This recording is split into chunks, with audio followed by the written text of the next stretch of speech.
HSC 26-27 ব্যাচের স্টুডেন্টরা আজকে তোমাদের জন্য আমরা অ্যাপ্রোপ্রিয়েট প্রিপোজিশনের ব্যবহার শিখব। তো চলো ভিডিওটি শুরু করা যাক। First of all, acclimatize to, নতুন কোনো স্থানে বা জলবায়ুতে খাপ খাওয়ানো। For example, I will need some time to get acclimatize to the new surroundings. আমরা জানি নতুন কোনো জলবায়ু, পরিবেশ বা স্থানে অভ্যস্ত করে নেওয়ার ক্ষেত্রে সেক্ষেত্রে আমরা টু কথাটি ইউজ করব। নেক্সট, অ্যাকিউজ অফ, অভিযোগ করান। হি ওয়াজ অ্যাকিউজড অফ থেফট, কারোর কোনো অপরাধ বা ভুলের অভিযোগের ক্ষেত্রে সেক্ষেত্রে আমরা অফ কথাটি ব্যবহার করব।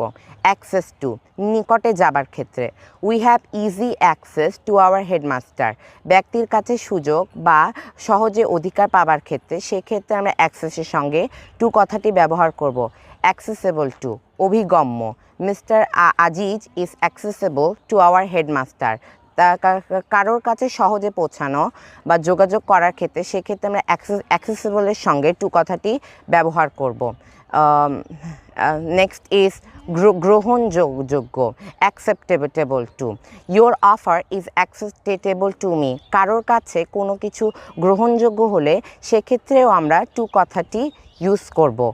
Accommodate one with a loan, সাহায্য করা। He accommodated me with a loan, কাউকে টাকা দিয়ে সাহায্য করার ক্ষেত্রে সেক্ষেত্রে আমরা উইথ কথাটি ব্যবহার করব। অ্যাকোমোডেট টু, খাপ খাওয়ানো। You should accommodate yourself to any circumstances, কোনো নতুন স্থান, পরিস্থিতি, পরিবেশ ও যে কোনো কাজে খাপ খাওয়ানোর ক্ষেত্রে সেক্ষেত্রে আমরা টু কথাটি ব্যবহার করব। So thank you for watching my video. See in the next video everyone.